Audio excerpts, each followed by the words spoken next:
তো সুতরাং আমরা ধরে নিতে পারি যেহেতু সারা জাতীয় ঐক্যবদ্ধ যে নির্বাচনকালীন তত্ত্বাবধায়ক সরকার থাকতে হবে, সেটা হয়ে গেছে মনে করেই আমরা চিন্তা করছি এই তত্ত্বাবধায়ক সরকারের অধীনে নির্বাচন হবে এবং নির্বাচন কমিশন সাংবিধানিকভাবে প্রকৃতপক্ষে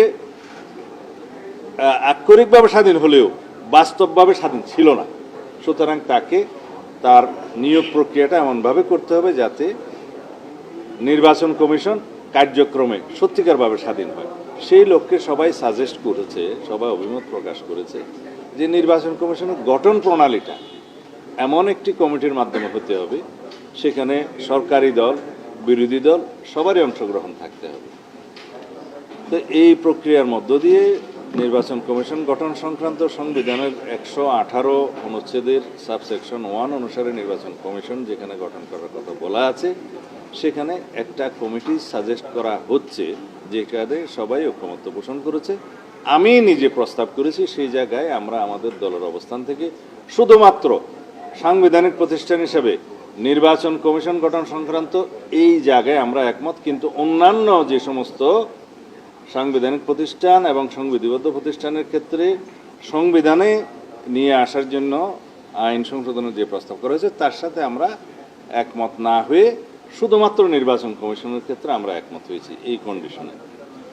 তো সেটা আমাদের দলীয় অবস্থান। আমরা মনে করি এই নির্বাচন কমিশনের গঠন প্রক্রিয়া যেভাবে আমরা এখানে পরামর্শটা আমারই ছিল এবং নির্বাচন কমিশনের আরও লম্বা তালিকা ছিল এই কমিটির। আমরা সাজেস্ট করেছি স্পিকার যিনি সভাপতি থাকবেন এই কমিটির, ডেপুটি স্পিকার বিরোধী দল থেকে যিনি মনোনীত হবেন, প্রধানমন্ত্রী বিরোধী দলীয় নেতা এবং জুডিশিয়ারির একজন প্রতিনিধি, চিফ জাস্টিস মনোনীত একজন অ্যাপিল বিভাগের অ্যাপিলেট ডিভিশনের একজন প্রতিনিধি বিচারক থাকবেন। এই 5 সদস্য বিশিষ্ট কমিটিকে আমরা সিলেকশন কমিটি বলছি। এখানে আমি কয়েকটি দেশের উদাহরণ থেকে টেনে বলেছি ওনাদেরকে যে এইটা হচ্ছে সিলেকশন কমিটি, যে সিলেকশন কমিটি নামগুলো সিলেক্ট করে প্রস্তাব করবে রাষ্ট্রপতির কাছে, তিনি অনুমোদন করবেন। কিন্তু এই সিলেকশন কমিটিকে সহায়তার জন্য একটা আইন প্রণয়নের মধ্য দিয়ে এখানে অনুসন্ধান কমিটি, সার্চ কমিটি যাই বলি আমরা, এটা করতে হবে সেই আইনের মধ্য দিয়ে তারা নাম আহ্বান করবেন, বায়োডাটা নেবেন। এটা সিভিল সোসাইটির পক্ষ থেকে দিতে পারে, পলিটিক্যাল পার্টিসগুলোর পক্ষ দিতে পারে, জনসাধারণ দিতে পারে। তারা একটা তালিকা প্রণয়ন করবেন, সেই তালিকার থেকে তারা একটা শর্ট লিস্টিং করবেন, সেটা তখন আইনে থাকবে এই বিষয়গুলো। এবং সেই সাচিবিক সহায়তা স্পিকারের অফিস করতে পারে, সেইভাবেই এখানে বলা আছে। সেই সাচিবিক সহায়তার মধ্য দিয়ে যে শর্ট লিস্টিংটা হবে সেটা সিলেকশন কমিটির কাছে প্রদান করা হয় এবং সিলেকশন কমিটি সেইখান থেকে নাম নিতে পারেন তাদের যাচাই বাছাই প্রক্রিয়া সর্বসম্মতিক্রমে, অথবা এই যে শর্ট লিস্টিং তার বাইরে থেকেও তারা নিজেরা ইচ্ছা করলে অন্য নাম প্রস্তাব করতে পারেন।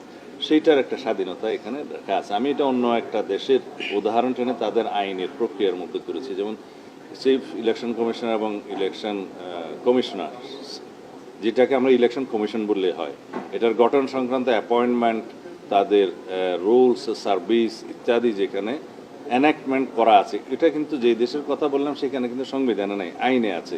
তো যেহেতু আমাদের অতীত অভিজ্ঞতা ভালো নয়, সেই জন্য আমরা হয়তো এক জায়গায় আসতে পারিনি, আমাদের তো আগের প্রস্তাব ছিল আইনে আনি, তখন বলছে না সেটা সংবিধানে আনুক, তা আমরা একমত হয়েছি।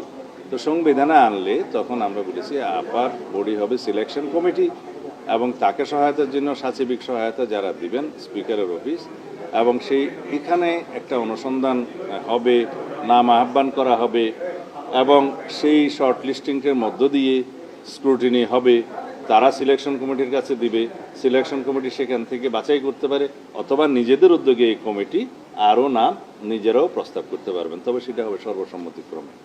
সেই সর্বসম্মতিক্রমে যদি ইলেকশন কমিশন গঠিত হয়, এখনকার যে বিধান একজন প্রধান ইলেকশন কমিশনার এবং 4 জন ইলেকশন কমিশনার আছে, সেটা স্পেসিফিক উল্লেখ না করে বলা হয়েছে একজন প্রধান নির্বাচন কমিশনার এবং আইন দ্বারা নির্ধারিত অন্যান্য কমিশনারের ক্ষেত্রে, কারণ সেটা বাড়তেও পারে ভবিষ্যতে। প্রতি পদের বিপরীতে একজন করে নাম প্রদান করবেন আর সিলেকশন করবেন এই সিলেকশন কমিটি, রাষ্ট্রপতি সেটা অনুমোদন করবেন। আগে সার্চ কমিটির যে অপশনটা ছিল যে প্রতি পদের বিপরীতে 2 জন, সেই সুযোগটা আর এখানে রাখা হচ্ছে না।